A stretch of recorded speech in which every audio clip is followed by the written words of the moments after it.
15 लाख विद्यार्थी HSC ला बसतात अध्यक्ष महोदय, आणि या माध्यमातून राज्यामध्ये 23,000 शाळा या माध्यमिक आहेत आणि 10,000 11,000 शाळा ज्या आहेत त्या ज्याला आपण उच्च माध्यमिक म्हणतो, कनिष्ठ महाविद्यालय आपण म्हणतो.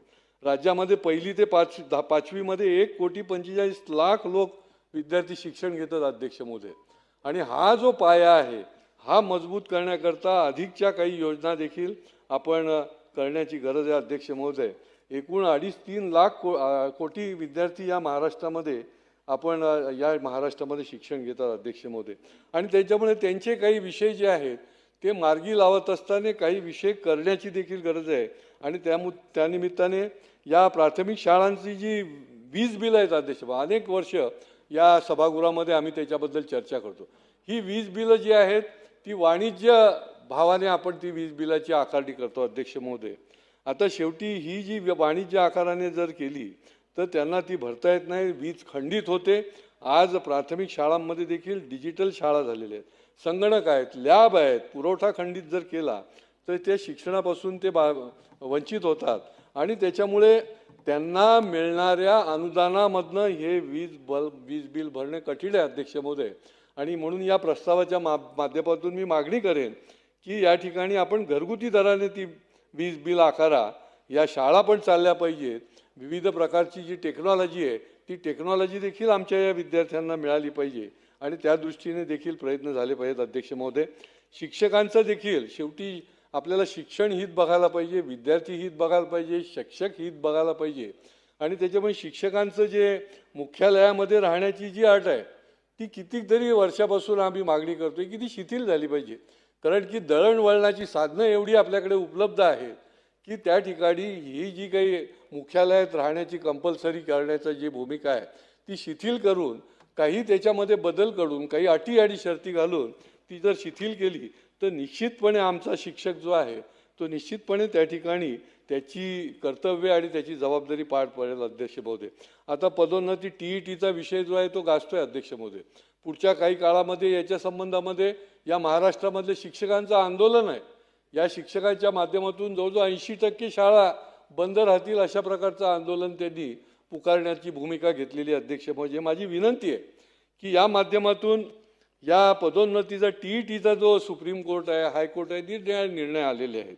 त्याच्यामुळे जे वरिष्ठ सेवाज्येष्ठ शिक्षक आहेत त्यांच्यावर पण अन्याय होता कामा नये, दुसऱ्या शिक्षकावर पण अन्याय होता कामा नये.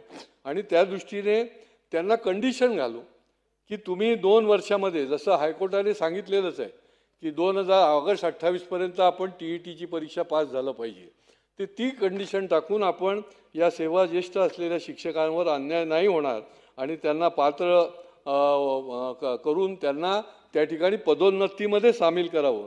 एक सर्क्युलर आलेलं आहे ते रद्द केलं पाहिजे. मला वाटते हे सर्क्युलर जे आहे ते काही महिन्यापूर्वी आलं होतं, ते जर रद्द केलं तर यांना देखील हा मार्ग मोकळा होईल. शेवटी शिक्षकाचं हित देखील आपल्याला बघण्याची गरज आहे अध्यक्ष महोदय. BLOच्या संबंधामध्ये देखील आता आपण बघतोय की आपण SIRचं काम चालू आहे, निरनिराळ्या ठिकाणी त्या काम चालू आहे. परंतु ह्या BLOच्या माध्यमातून जेवढे शिक्षक आहेत ते घेतले गेले. ठीक आहे, हे राष्ट्रीय काम आहे, राष्ट्रीय कर्तव्य आहे, परंतु एकीकडे शाळा पण चालल्या पाहिजेत आणि हे पण काम जर व्हायचं असेल तर याच्यामध्ये काहीतरी बॅलन्सिंग जर केलं. काही शाळा तर ओस आहेत, म्हणजे त्या ठिकाणचे सगळे शिक्षक BLO म्हणून कामासाठी बाहेर पडलेले आहेत. तर ते देखील आपल्याला अध्यक्ष महोदय करण्याची गरज आहे. परंतु या CBSE आणि IC आणि IB आणि CAI या ज्या शाळा आहेत अध्यक्ष महोदय, याच्या संबंधी देखील काही कडक धोरण आणण्याची गरज आहे. मी गेल्या 2 महिन्यामध्ये जवळजवळ 5 शाळांचं समन्वय साधण्याचा प्रयत्न केला. शिक्षणाधिकारी पालकांचं ऐकतच नाहीत. याच ठिकाणाहून गणवेश घेतला पाहिजे, आमच्या इथनंच तुम्ही सगळं केलं पाहिजे, आमच्या इथनंच फी घेतली पाहिजे. म्हणजे यांची मनमानी जी आहे ती जर आपण सहन केली तर ते योग्य होणार नाही अध्यक्ष महोदय. त्यांना स्वातंत्र्य दिलं गेलं पाहिजे. आणि पालक टीचर्स असोसिएशनच्या माध्यमातून एक मोजक्या पालकांना हाताशी धरून त्यांच्या सह्या घेतात आणि हे सगळं आमचं ठरलेलं आहे असं दाखवतात आणि प्रत्यक्षामध्ये त्याच्यामधल्या 80-90% पालकांचा आणि त्या विद्यार्थ्यांचा विरोध असतो. आणि त्याच्यामुळे यांना देखील ठिकाणावर आणण्याची गरज आहे.